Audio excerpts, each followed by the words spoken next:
हमारा देश किसान प्रधान और कृषि प्रधान देश है। अगर हमारे किसान और युवाओं का भविष्य सुनिश्चित नहीं कर पा रहे हैं हम, तो मैं समझती हूँ कहीं ना कहीं हम सब अपने फ़र्ज से डगमगा रहे हैं। जहाँ वित्त मंत्री ने 9 प्राथमिकताओं की बात करी और कृषि को जहाँ पहला स्थान दिया गया, वही मैं वित्त मंत्री से पूछना चाहती हूँ कि कृषि ग्रामीण अर्थव्यवस्था की वृद्धि दर क्या है। जहां यह कहा गया था कि 2024 तक आप किसान की आय दुगनी कर देंगे, 22 तक किसान की आय दुगनी कर देंगे, और जहां एमएसपी का वादा किया गया था, तो मैं पूछना चाहूँगी कृषि मंत्री से कि आज एग्रीकल्चरल इंफ्रास्ट्रक्चर में कितना बजट या सरकार द्वारा दिया जा रहा है। यूपी को इस बजट के तहत क्या मिला है? क्या एक भी मंडी पिछले 10 सालों में उत्तर प्रदेश में बनी है? और अगर किसान की ज़रूरतमंद जैसी चीज़ों पर क्या यह सरकार ने कोई भी जीएसटी माफ़ करी है, या खाद में सब्सिडी देने में यह सरकार कायम रह पाई है? और जहां खुद प्रधानमंत्री आए थे उत्तर प्रदेश में विधानसभा चुनाव में, और उन्होंने वादा किया था उत्तर प्रदेश की जनता को, उत्तर प्रदेश के लोगों को, कि वो आवारा मवेशियों की समस्या से किसानों को हल दिलाएंगे, निजात दिलाएंगे। तो क्या इस आवारा पशुओं की जो समस्या है, जिसकी वजह से आज हमारा देश चौकीदार बन गया है, रात भर सो नहीं पा रहा है, तो क्या कोई प्रावधान बजट में रखा गया है इस समस्या को लेके?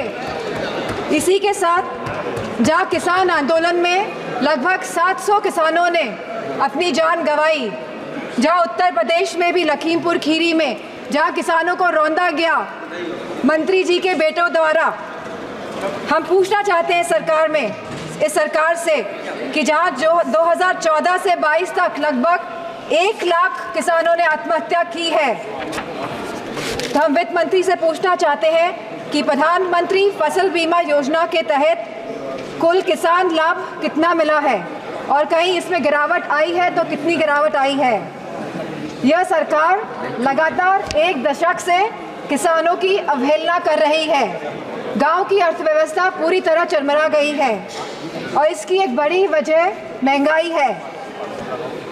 और जहां मनरेगा में इस सरकार ने 89,000 करोड़ का बजट दिया है, तो हमारी मांग है कि कम से कम 100 दिन की वेजेस मनरेगा के तहत लोगों को सुनिश्चित करी जाए, और लगभग 20% मनरेगा का बजट बढ़ाया जाए।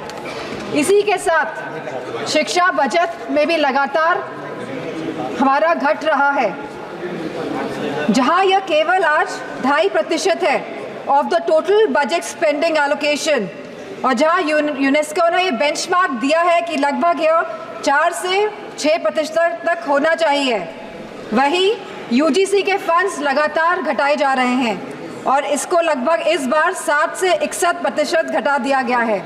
जहां हम बात करते हैं सस्ती और अच्छी शिक्षा की, वहीं यह सरकार लगातार शिक्षा बजट जो कम कर रही है, तो मैं समझती हूँ इनकी नीयत कहीं साफ नहीं है, मंशा कहीं सही नहीं है हमारे देश के युवाओं के और स्टूडेंट्स के प्रति। वहीं आज हमारे देश का युवा निराश है, जहां निराशा संभव को भी असंभव बना देती है। तो मैं समझती हूँ जो वादे किए गए थे, जो रोजगार को लेके, सरकार पूरी तरह इसमें विफल रही है, और लगातार बेरोजगारी दर बढ़ रहा है। जहां आज यह बेरोजगारी दर 9.2% है, और जहां महिलाओं का बेरोजगारी दर 18.5% है, तो मैं समझती हूँ लगातार युवाओं का मनोबल गिराने का काम इस सरकार ने किया है। और अग्निवीर जैसी योजना ला के इस सरकार ने नौजवानों का, युवाओं का, इस देश की प्रतिष्ठा का, सम्मान गिराने का काम किया है। जो सरकार सोशल जस्टिस की बात करती है, लेकिन आज भी यह सरकार जातिगत जनगणना से अपना मुंह मोड़ रही है, जहां अनुसूचित जाति जनजाति पर होने वाले अपराध लगातार बढ़ रहे हैं, और उत्तर प्रदेश में यह अपराध नंबर 1 पे है। और साथ ही महिलाओं के साथ जघन्य अपराध लगातार बढ़ रहे हैं। उत्तर प्रदेश आज इसमें भी टॉप लिस्ट पर है। तो मैं पूछना चाहती हूँ कि महिलाओं को सुरक्षा को लेकर यह सरकार क्या कर रही है। और जहाँ उत्तर प्रदेश में समाजवादी पार्टी की सरकार ने 1090 जैसी सेवाएं चलाकर हमने अपनी माताओं, बहनों, बेटियों को सम्मान दिलाने का, उनका हक दिलाने का काम किया था, तो इस बजट में क्या प्रावधान रखा गया है महिलाओं की सुरक्षा को लेकर। वहीं आज अगर स्वास्थ्य की बात करें तो लगभग 1.9% ऑफ GDP आज का खर्चा ये बजट दे रही है स्वास्थ्य के लिए। स्पीकर महोदय, there is no focus agenda for the healthcare of the country. Irrespective of the fact we are speaking about India being the 1st largest economy and moving towards the 3rd largest economy. And if we see the fast growing population of the country, so 1.9% of the budget is very less for the health services of the country. Sir, decision to exempt 3 cancer drugs is a welcome move by the finance minister, but it is a very small step in the right direction.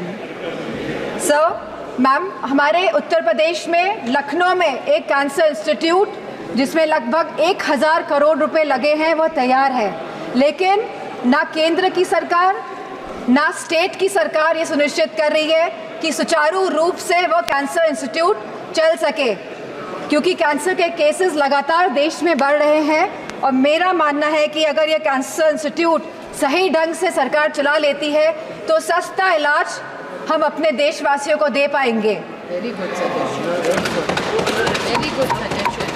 Ma'am, there is a massive gap between the demand and supply in the healthcare center, in the healthcare infrastructure. The doctors, the nurses, the technicians, इन सब की बहुत भारी कमी है।